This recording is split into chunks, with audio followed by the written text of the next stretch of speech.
तो सबसे पहले बुनियादी बात ये है कि अल्लाह पाक ने जब अपने नबी अलैहिस्सलाम को ये पैगाम भेजा कि तुम अपने घर वालों को डराओ और उन्हें अल्लाह की बड़े समझो और आप सब समझो। उन्होंने इकराम फरमाते हैं कि अल्लाह के रसूल ने क्या अमल किया कि अपने खानदान वालों ने, क्योंकि आपका जो खानदान था वो बड़ा खानदान था और बड़े बड़े चौधरी थे उसके अंदर, बड़े बड़े नेता थे उस वक्त के और बड़े बड़े जाने कौन लोग थे। तो उनके लिए खाना तैयार किया तो खाने में तो ये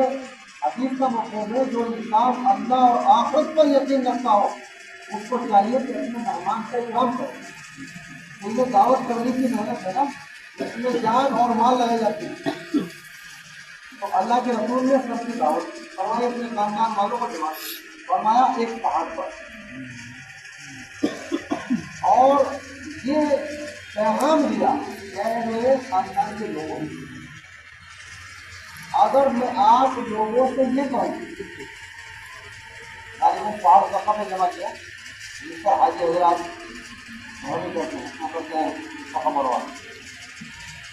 तो अगर मैं तुम लोगों से ये कहूँ कि इस पहाड़ की दूसरी जानिब दुश्मनों का लश्कर है और वो तुम ऊपर चढ़ाई करने आ रहा है और तुम्हें हलाक करना चाहता है, तो क्या तुम मेरी इस बात को सही मानोगे? तो अल्लाह के रसूल सल्लल्लाहु अलैहि वसल्लम की ऐसी अमानत के साथ और ऐसी गुलों को निगाहियत और हमदर्दी से भरी हुई थी कि आप हर तरह की पूरी आपके अंदर थी तो सब में इस बात आप इस बात का पूरा यकीन करो आप इस बात नहीं सुन सकते। तो फिर आपने अल्लाह को इस तरह सुना कि मैं अल्लाह का रसूल हूँ और अल्लाह की रसूल का नाम मैं पहुँचा रहा हूँ आप लोगों को कि तुम सब के सब अल्लाह की वहदानियत का इकरार करो, क्योंकि आखिरत करीब है। अब सभी दुनिया चले जाएंगे और जो लोग बेअमली की जिंदगी गुजार के जाएंगे ऐसी दुनिया पर ऐसे आज़ाबाद में बच जाएंगे और जो लोग खुदा के ऐसी जन्नत उनके पैगाम और इस तमाम मुतबा इंतजार बड़े जो मुझे सब पत्थर है। तो अब ये देखो कि आप सल्लल्लाहु अलैहि वसल्लम की 40 साल जिंदगी में उसकी मुकल्लम थी और हर आदमी एतबार करता था तो इस बात पर घर की रोटी मिल गई। इसलिए मेरे प्यारे भाई दोस्तों आप अल्लाह के रसूल पैगाम पहुँचाते रहे और आज जो लोग आते रहे बहुत थोड़े से लोग आए और उस हालात में जिंदगी गुजरी कि बड़े बड़े मसैब से गुजरना पड़ा, लेकिन फतेह मक्का पर वो लोग भी जिन लोगों ने कसमें कारक की कि अभी ईमान में दाखिल होना है, ऐसे लोग भी ईमान में दाखिल हो गए। लेकिन वो लोग उस दौर में आए यानी गज़वाए बदर के मौके तक जो लोग ईमान में दाखिल हो गए थे उन लोगों के मकाम में और बाद वालों के मकाम में ऐसा फर्क हो गया कि जैसे पहाड़ों के बराबर सजदा करना और मुफ्ती भर जगह का सजदा करना, ये वो सवाब और मेरे भाई दोस्तों मकाम के एतबार से इसे किसी नहीं। मेरे प्यारे भाइयों दोस्तों अल्लाह से हमें मुबारक दिया और इस पैगाम को पहुंचाने की अनुमति की जिम्मेदारी लगाई। और देखो इंसानों से बात समझ में आती है, हुकूमत के मुख्तलिफ मुलाजिम होते हैं सब जगह, जब राष्ट्रीय भी हुकूमत का मुलाजिम होता है, लेकिन आपने कहीं नहीं देखा होगा कि भाई एक चपरासी का एक्सीडेंट में इंतकाल होगा या अपने वक्त में ही मर गया हो या ड्यूटी में ही मर गया, तो भाई एक चपरासी मर गया और उसके एजाज में मुल्क के बड़े बड़े अधिकारी और बड़े बड़े अफसरान आ रहे हो और उसकी एजाज और खुलूक उसके लिए एजाज पेश किए जा रहे हो कि भाई ये हुकूमत का मुलाजिम मर गया, इसके बच्चों को करोड़ों रुपए दे दो, बसों के लाइसेंस दे दो, पेट्रोल पंप दे दो। ऐसा होता है भाई नहीं कि हुकूमत क्या एक तरफ मर गया और उसके मौत पर हादसे की मौत पर उसको एजाज से नवाजा जा रहा हो, नहीं। हालांकि वो हुकूमत का मुलाजिम है, सरकारी मुलाजिम है, गवर्नमेंट उसको तनख्वाह पहुंचाती है। इसी तरीके पर हुकूमत का एक मुलाजिम जो मुल्क की सरहदों की हिफाजत करता है और मुल्क की सरहदों की हिफाजत में वो शहीद होता है, तो मुल्क के कानून होते हैं उसकी हिफाजत कर। मेरे भाइयों दोस्तों, उसको बड़े बड़े आजाद नवाजे हमने देखा कि ये पेट्रोल पंप पर ध्यान वो फला आदमी शहीद हुआ मुल्क में, मुल्क की हिफाजत के लिए ये उसके व्यवहारों को पेट्रोल पंप दे दिए, इसके बच्चों को करोड़ों रुपए उनके अकाउंट में डाल दिए गवर्नमेंट ने, और ये बसों के लाइसेंस दे दिए, बच्चों को सरकारी मुलाजमी बड़ी बड़ी तनख्वाहों की दे दी। तो क्या है मेरे प्यारे भाई दोस्तों कि वो भी मुलाजिम है, वो भी मुलाजिम है, लेकिन जो मुल्क को बचाना एक जिम्मेदारी है वो उसने अपनी जान गंवा रहा है, तो इसलिए उसके लिए इतना बड़ा एजाज रखा गया है। तो उसी तरीके से प्यारे भाई दोस्तों, दीन का काम करने वाला मुसलमान चाहे कोई छोटा हो बड़ा हो, सब ईमान वाले हैं, तो अल्लाह के बंदे हैं और वो किसी न किसी दर्जे में उनके मकाम सकते हैं। लेकिन अल्लाह के इस मुबारक दीन के तहफ़्फ़ुज़ के लिए और इसकी हिफाजत के लिए मेरे भाइयों दोस्तों, जो अपने जान माल की कुर्बानियां देते हैं, अल्लाह के यहाँ उनका मकाम ऐसी होता है जैसे मुल्क के अंदर उस मुल्क के सिपाही का जो मुल्क की तहफ़्फ़ुज़ के लिए अपनी जान को कुर्बान करता है। तो इसलिए मेरे प्यारे भाइयों दोस्तों, ये बात हमारे जहन में हो जानी चाहिए कि ये नहीं कि भाई दीन के काम तो सब है, ये दीन का तो मुसलमान के लिए अल्लाह के रखा के रास्ते में लेके घाटा हटा दो, भूले को भटके को रास्ता, प्यासे को पानी, भूखे को खाना, ये हर चीज पर अजर सवाब है। लेकिन मेरे प्यारे भाई दोस्तों, अल्लाह के पैगाम बुलंद करने में अल्लाह ने जो एजाज और इकराम ईमान वालों के रखे हैं वो किसी दूसरे आवाज में नहीं रखे। इसलिए मेरे प्यारे भाई दोस्तों, ये सब की जिम्मेदारी है। आदमी जो मजदूरी करता है उसे गिने चुने रुपए मिलते हैं, लेकिन जो तिजारत करता है उसका कोई हाथ और इम्तिहान नहीं होती। कितना कहाँ से अल्लाह हदीस का मफहूम है कि रिज़्क़ के 18 दरवाजे हैं जो आसमान से अल्लाह ने दुनिया पर बोले हैं, तो अपनी मखलूक़ात की ज़रूरियात अल्लाह पूरा फरमाते हैं। उसमें से 17 दरवाजे तिजारत के साथ जुड़े और हदीस में तिजारत से करने का हुक्म फरमाया है, मुसलमानों ने तो तिजारत में। इसलिए मेरे प्यारे भाई दोस्तों, दीन की मेहनत के लिए अल्लाह ने ये हमें दावत तबलीग अपने नबूवत वाली मेहनत अता फरमाई। और देखो मेरे प्यारे भाई दोस्तों, दीन की मेहनत के लिए दीन के नमूने को अल्लाह ताला पाक ने हुजूर अकरम सल्लल्लाहु अलैहि वसल्लम को नमूना बनाया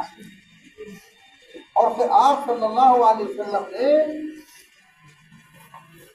अपने खलीफा की तरफ इशारा फरमाया है कि आमाल में मेरा और मेरे खुलफाए राशिदीन का इत्तिबा करो और सहाबा में जो उनके पैरों है उनका इत्तिबा करो। तो इसलिए मेरे भाई दोस्तों, एक आदमी ईमान वाला या दावत की तरफ काम करने वाला, उसके अंदर कोई बेवसूली हो और हमारे दिल के अंदर मैल पैदा हो जाए, अरे यार देखिए मुक्ति हुआ है, ये देखो क्या कर रहा। तो मेरे प्यारे भाई दोस्तों, क्या अल्लाह ने हमारे लिए दीन का नमूना उसको बनाया है जिसे हम देख रहे हैं? नहीं भाई दोस्तों, तो शैतान का बदला है। अल्लाह ताला ने दीन के लिए नमूना नबी अकरम सल्लल्लाहु अलैहि वसल्लम को बनाया है। हमारी निगाहें वहाँ हो, हमारी सोच वहाँ हो मेरे भाई दोस्तों, और सहाबा के तरह जो जिंदगी हज़रात सहाबा इकराम ने किस तरीके पर दीन की मेहनत की है, किस हालात पर दीन की मेहनत की है। जब सहाबा इकराम रज़ी अल्लाह ताला ने इस मुबारक दीन को कबूल किया मेरे भाई दोस्तों, तो हज़रत अब्बास रज़ी अल्लाह ताला ने तर्जुमानी की। जब अल्लाह के रसूल को ले जाने के लिए मदीने पाक में जो वफ़द आया था मदीने से और आपके ले जाने का आज मैं इरादा किया था, तो हज़रत अब्बास रज़ी अल्लाह ताला ने तकरीर फरमाई थी कि तुम मेरे भतीजे को ले जाना चाहते हो, पहले मेरी बात सुन लो, तुम्हें ले जाना चाहते हो। अल्लाह के रसूल तो फिर उन्होंने इजाजत कही कि हाँ बोलो इनकी बात क्या कह रहे हैं। तो हज़रत अब्बास रज़ी अल्लाह ताला ने ये फरमाया कि देखो तुम इनको यहाँ से ले जाना चाह रहे हैं, इनको ले जाना तुम इतना हंसी खेल न समझो कि जितना अरब इलाका है इन तमाम सब में मुकाबला करना पड़ेगा। ये सबसे सब तुम्हारे दुश्मन हो जाएंगे, जिससे तुम्हारे दोस्त है और रिश्तेदार है और मुताल्लिकीन है, उनकी सबकी निगाह दुश्मनी बदल जाएगी। तो मेरे भतीजे से इतना अमल करते हैं लोग। अगर तुम इनकी हिफाजत कर सकते हो, इस तरह अपनी तुम्हारी बच्चों की तुम पर हिफाजत जरूरी है कि उनकी इज्जत उनके आबरू और उनके जान माल की जैसे हिफाजत की जाती है, अगर तुम मेरे भतीजे की हिफाजत कैसे कर सकते हो और इसका वादा तुम करते हो तुम भेजा सकते हो। और दूसरी बात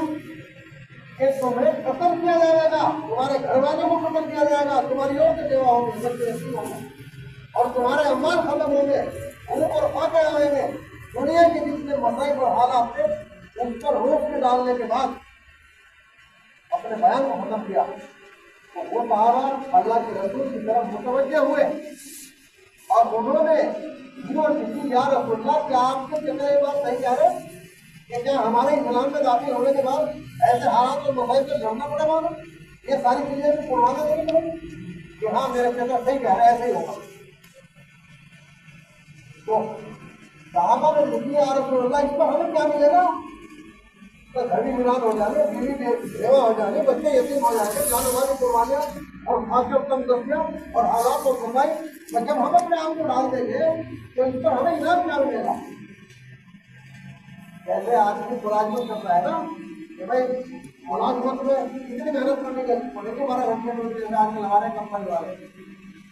या 12 घंटे के बाद चला देते हमारे आने नहीं लगती आएगी और हम तो 8 घंटे 8 घंटे को काम करना पड़े इन्होंने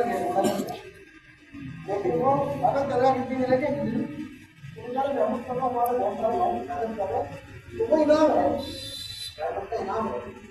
यह कमाई नहीं है 12 घंटे के अंदर अल्लाह के रसूल ने जो कहा इस वक्त तुम्हें जन्नत से मुखबरी वहाँ की इनामत तो कहा कि हमें ये बात मंजूर है कि क्या मत बोलो, हम हर कुर्बानी दे देंगे इस बात के लिए। अल्लाह मरने के बाद रात और आराम और मेहमान करने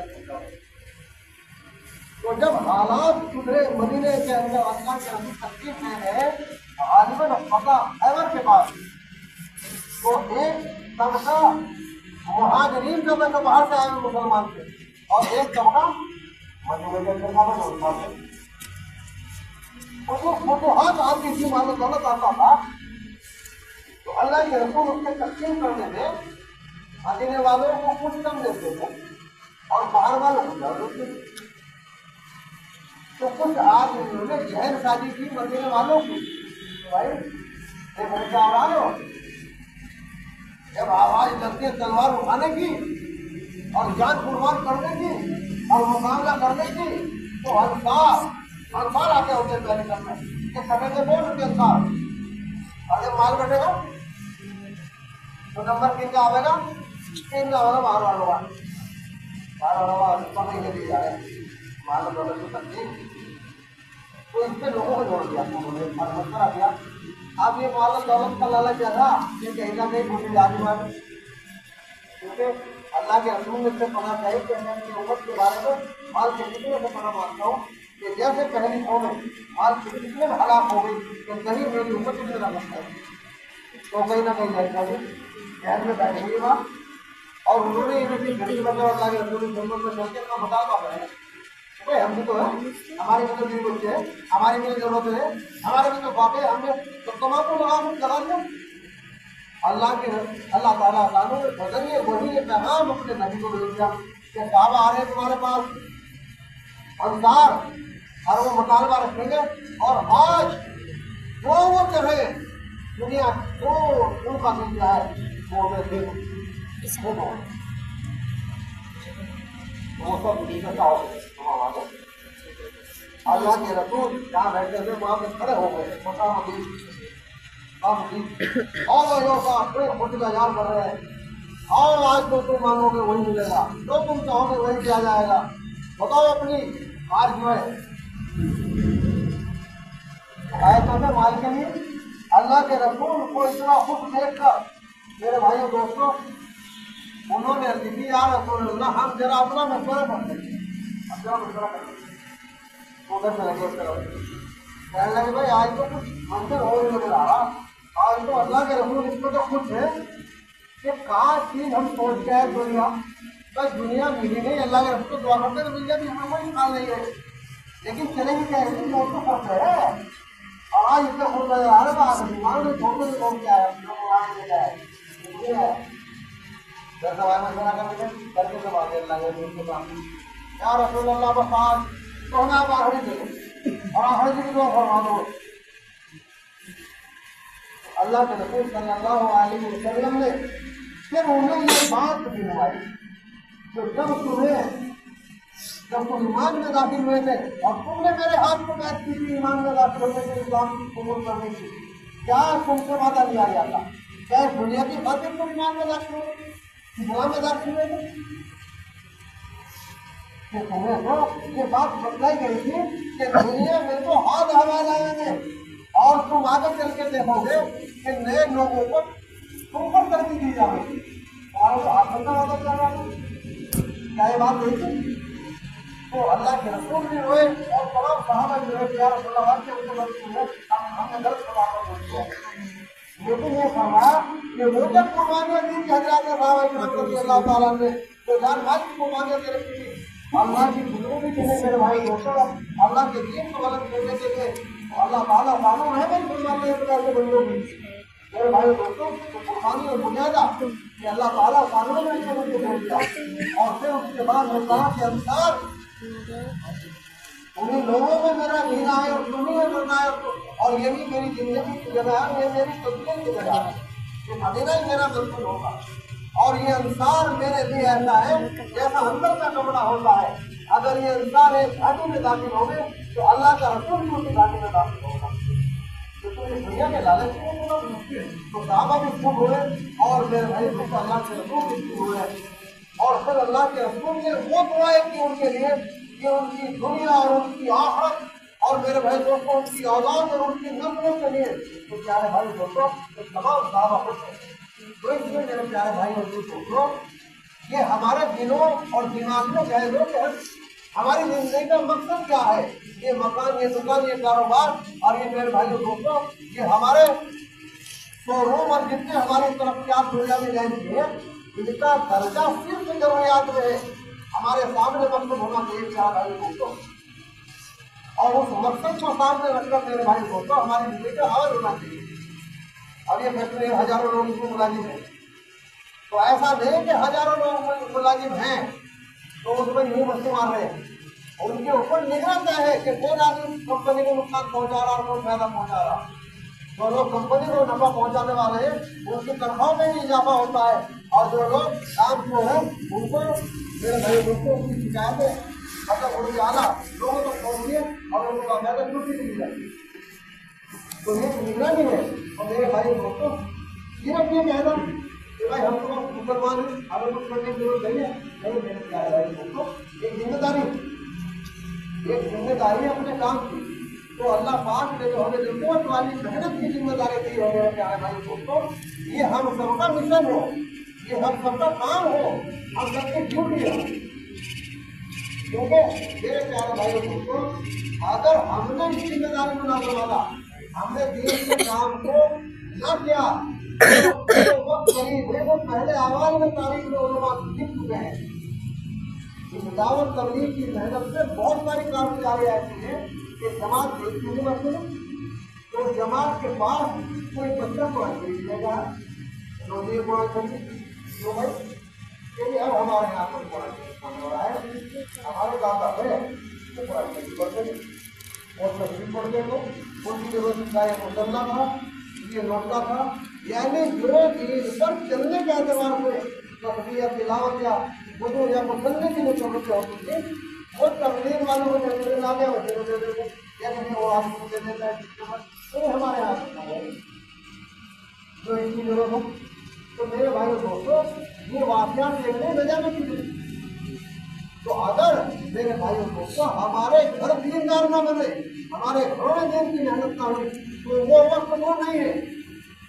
वो वक्त दूर नहीं है कि ये देश की तारीफ पर हमारे घरों में घुस जाए बीमारियां।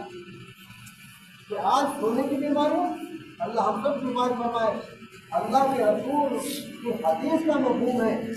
कि जब तक उम्मत सुबह को सवेरे उठती रहेगी खैर पर रहेगी, और जब सुबह को सवेरा उठना छोड़ देगी तो खैर से महरूम होगी। और ये बीमारियां मुसलमानों में अक्सर गालिबन एक यहूदी ने किसी मुसलमान से मालूम किया तो उनका आलिम था, तुम्हारे यहाँ फजर में क्या हाल होता है नमाज कितने लोग होते हैं? देखते हैं तो सबसे जाते हैं राजा 5 जगह तो वहाँ जाने में लेकिन 5-4 दिन में हमले के बाद 2-3 लोग मैं सुबह देख रहा था वहाँ पौधों की बड़ी मस्जिद में आला जवाब कोई नमाज है और 15 से 15 के खाते हैं, लेकिन कोई समझ तकलीफ की है ऊपर से बात करना है। और जबकि मौसमी दिशा में आ जाती है 15 के बाहर बीमारी के बाद चले जाए, तो उन्होंने कहा कि अजय में तो हमारे यहाँ हाथ में होता है तो बस 10-5 दिन लोग आते हैं नमाजों में से, तो वो हंसा और हंसने के बाद उन्होंने कहा कि अभी तो है हमें फिक्र करने कोई बच्चे, अभी तो बात बहुत दूर है कि जब तक तुम्हारी फजर मसाबा जुमे के न हो जावे जब तक तुम इस्लाम का हो देंगे, जब तुम्हारी फजर जुमे की तरह फजर फजर हो जाए तरह जुमे में कि भाई जगह ऊपर इससे आए आए शायद हुआ इसका हमने भर कि जब तक तुम्हारी फजर का यह हाल ना हो जाए जब तक तुम इस्लामी हो तुम देते। और आज मेरे भाई बहुत बीमारी करो अल्लाह हिफायत फरमाए, तो इसलिए इसका इरादा करे मेरे भाई बोलो ये काम नहीं चलेगा। आज आदमी जो कहते हैं कि हम तो तबलीग से मोहब्बत करते हैं, इस्लाम से मोहब्बत करते हैं, खाली मोहब्बत करना ये कामयाबी की दलील नहीं है। अल्लाह के रसूल के चचा अबू तालिब गालिबन कुफार मुशरिकीन में इनसे ज्यादा मोहब्बत करने वाले अल्लाह के रसूल से ज्यादा मेरे विरोध आएगा कि भाई इन्होंने कितने मोहब्बत की। 5 लोगों ने सुना है।